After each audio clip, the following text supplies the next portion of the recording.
પોતાના લાલનને યશોદાજી પોઢી રહ્યા છે, એમની બાજુમાં પધરાવ્યો છે અને યશોદાજીએ જે બાળકીને જન્મ આપ્યો એને વસુદેવજી ટોપલામાં લઈને ઝડપભેર મથુરામાં આવ્યા.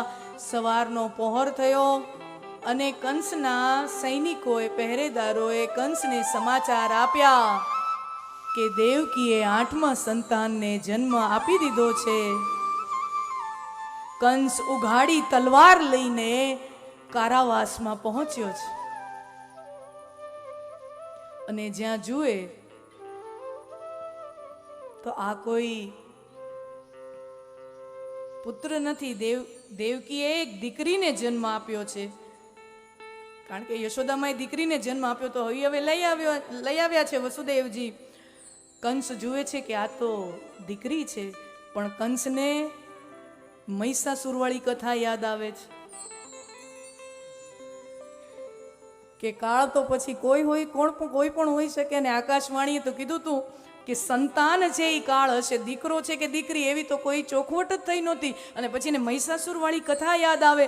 મહિષાસુરે વરદાન માંગેલું ને બ્રહ્માજી પાસેથી, મુझे કોઈ નર ન માર શકે, મુझे કોઈ દેવ ન માર શકે, મુझे કોઈ નર ન મારી શકે, મને કોઈ પુરુષ ન મારી શકે. એટલે એ અભિમાનમાં ચૂર થઈ ગયો ને કે હવે તો હું અમર થઈ ગયો, હવે મને કોઈ નર ન મારી શકે, તો સ્ત્રીઓમાં તો શું તાકાત. અને પછી આપણે જાણીએ છીએ કે માં જગદંબા, માં આદ્યશક્તિ, માં દુર્ગા એ મહિષાસુરનો સંહાર કરે. એ કથા યાદ આવી એટલે કંસ કે આમાં ચાન્સ ન લેવાય. એ બાળકીને લઈ અને મથુરાના કારાવાસની ભીતમાં પછાડી અને એનું મોત નિપજાવવા જાય. ત્યાં પછાડવા માટે જ્યાં આમ બાળકીને ફેંકીને ત્યાં એ બાળકી આકાશમાં ઉડી અને અષ્ટભુજા દેવીનું સ્વરૂપ ધારણ કરે. અને એ દેવી કંસને હુંકાર ભરીને લલકાર કરે, મૂર્ખ કંસ, તું શું મને મારવાનો છો? તને મારવા વાળો તો ક્યારનોય જન્મ લઈ ચૂક્યો છે. તું શું મને મારવાનો હતો? તને મારવા વાળો તો ક્યારનોય જન્મ લઈ ચૂક્યો છે. કંસ ગભરાઈ ગયો. કંસ ગભરાઈ ગયો અને દેવકી અને વસુદેવજીના પગમાં પડી ગયો. અને હવે કંસ છે એ મીઠી મીઠી મીઠી મીઠી વાતો ચાલુ કરી દે છે. એ મારી પ્યારી બહેન દેવકી, આપણે બે ભાઈ બેન, હું તારો લાડકો ભાઈ, તું મારી લાડકી બેન. હવે ઈ રાખડીના સંબંધો લઈ આવ્યો વળી પાછો કે હું તો તારો ભાઈ, તું મારી બેન. અત્યાર સુધી ક્યાં હતો જ્યારે તું તારી એ જ લાડકવાઈ બહેનના 6 દીકરાને તે ક્રૂરતાથી મારી નાખ્યા? ત્યારે આ ભાઈ બહેનનો સંબંધ ક્યાં હતો? પણ એ દેખીએ કંસ હવે ગભરાઈ ગયો છે ને, ડરી ગયો છે. મુझे મારને વાલા કબ કા જન્મ લે ચુકા હૈ. એ ગભરાયેલો કંસ હવે મીઠી મીઠી વાતો કરે છે. અહંકારી વ્યક્તિનું આ જ લક્ષણ હોય. જ્યારે બધી સ્થિતિ એના પ્રમાણે હાલતી હોય ને ત્યારે તમે જોજો એના તોરા અલગ હશે. અહંકારી વ્યક્તિનું આ લક્ષણ છે. જ્યારે બધું એના કાબુમાં હોય ને ત્યારે તમે એને જોજો, એ જાયલા જલાય નહીં, પકડાય નહીં. હા, એ અલગ જ દશામાં હોય. અને પછી જેવા ભરાઈ જાય ને, જેવા હલવાઈ જાય, પછી તમે જોજો પછી એના મોઢા જોવા જેવા હોય. કંસ અહંકારી વ્યક્તિ હૈ. વસુદેવને ખબર છે કે આ કંસ નથી બોલતો, આ કંસનો ડર બોલી રહ્યો છે. પણ છતાંય જો આવા સમયે પણ જો હજી કોઈ એવી શક્યતા હોય, બે સારી વાત કંસના કાનમાં જાય અને કંસનું જીવન જો સુધરતું હોય, કંસની કુબુદ્ધિ જો સુબુદ્ધિમાં ફેરવાઈ જવાતી હોય, તો ચાલો ને એક પ્રયાસ કરીએ. અને વસુદેવજી સરસ મજાનું સૂચન કરે છે, કંસ, અત્યાર સુધી તે જે પણ પાપ કર્યા ને બધા તારા અહંકારના લીધે કર્યા. તને એમ કે આખી દુનિયા મોતથી મરી જાય અને એક રાજા થઈ ગયો કંસ, જેનું નામ સુવર્ણ અક્ષરોમાં લખાશે, આખી દુનિયા મોતથી મરી જાય. પણ મથુરાના રાજા કંસે પોતાના મોતને મારી નાખ્યું. તને અભિમાન હતું, તને અહંકાર હતું, અને અહંકારના કારણે તે આ બધા પાપ કર્યા. પણ કંસ, शास्त्र समझ, काल को नहीं मिटाया जा सकता, मृत्यु को नहीं मिटाया जा सकता. मृत्यु ने मारी न शकाय, પણ મૃત્યુના ભયને જરૂર મારી શકાય.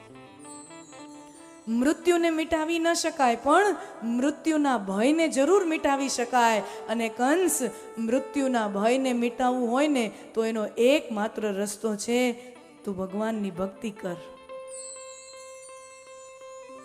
એનો એકમાત્ર રસ્તો છે, તું ભગવાનની ભક્તિ કર. કંસને વાત યોગ્ય લાગી? હા, કરીએ. અને ઈ કરી, આ પ્રસંગ થયો મથુરાની જેલમાં, કારાવાસમાં. આ બધું થયું અને પછી સવારના પહોરમાં કંસ ઈ કારાવાસમાંથી જઈને પોતાના રાજમહેલમાં આવે અને રાજસભામાં પોતાના સિંહાસન ઉપર બેઠો છે.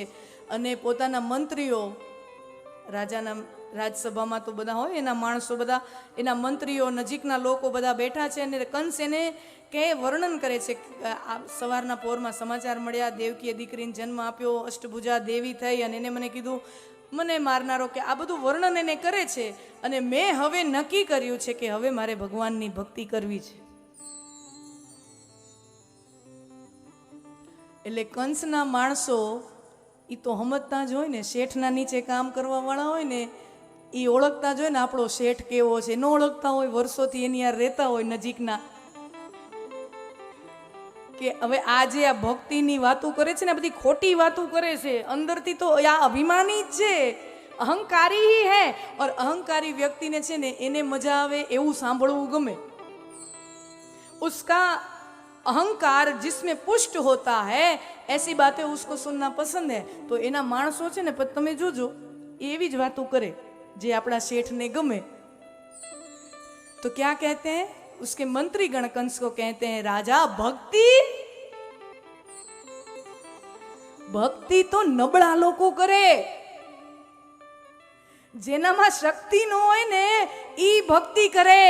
આપણે તો શક્તિવાન છીએ, ભક્તિ. એટલે કંસને હવે વધારે રસ પડ્યો. વાં વસુદેવજીએ સમજાવ્યું તો કંસ માની ગયો, પણ હવે આ લોકો હારે ભેગો થયો તો આ લોકોની વાતમાં વધારે રસ પડ્યો. હા, ભક્તિ તો નબળા લોકો કરે, આપણે તો શક્તિ વાળા છીએ. આ કંસનો પ્રોબ્લેમ છે. તમે કંસના કેરેક્ટરનું તમે ડાયસેક્શન કરો ને, કંસનું ચરિત્રનું તમે વિશ્લેષણ કરો ને તો તમને સમજાય કંસ છે ને એ કેરેક્ટર મજાનું છે, વિચિત્ર કેરેક્ટર છે. કંસને સારા વિચારો આવે છે, નથી આવતા એવું નથી. મેં બે દિવસ પહેલાની કથામાં કીધું, આ દુનિયામાં કોઈ એવું વ્યક્તિ નથી કે જેનામાં એકેય સદગુણ ન હોય, અને દુનિયામાં કોઈ એવો વ્યક્તિ નથી જેનામાં એકેય દુર્ગુણ ન હોય. કંસને સારા વિચારો આવે છે, એ સારું કરવાનું વિચારે કરે છે, પણ એ સારું કરવા જાય ને એ પેલા ખોટા માણસની સાથે બેસી ખોટી સલાહ એને મળે ને એટલે ખોટું છે ને એ પેલા આચરણમાં મૂકી દે છે. એને પોતાને સારા વિચારો આવે, એને કોઈક સાચી સલાહ દેવા વાળા આવે, પણ એ સાચું આચરણમાં મૂકે ને એ પેલા એ ખોટા માણસ હારે બેસે, અને એ ખોટા માણસ એને ખોટી સલાહ આપે ને એ પેલા કરે. ગઈકાલની કથામાં આપણે દર્શન કર્યું, કંસ છે પોતાની પિતરાઈ બહેનને રંગે ચંગે ઉમંગે હોશે પરણાવે છે, સગી બેને નથી. યાદ રાખજો. હવે સમજો કંસના કેરેક્ટરને થોડુંક સમજો. સગી બેને નથી, પિતરાઈ બેન છે, તો એટલા હરખથી એના લગ્ન કરાવે, એટલો કરિયાવર, દાયજો, ભેટ સોગાદ. ચલો આપણે એમ માની લે કે રાજા માટે ક્યાં ભેટ સોગાદો આપવી બહુ મોટી વાત છે, ચલો એને સાઈડમાં રાખો. પણ દેવકીને વળાવવા માટે, સાસરે મૂકવા માટે પોતે રથ ઉપર બેસે છે, ડ્રાઈવર થઈને જાય છે.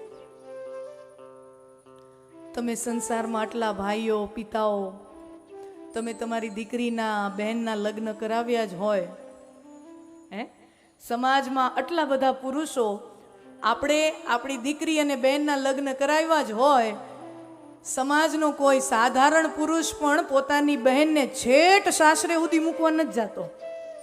જાય છે?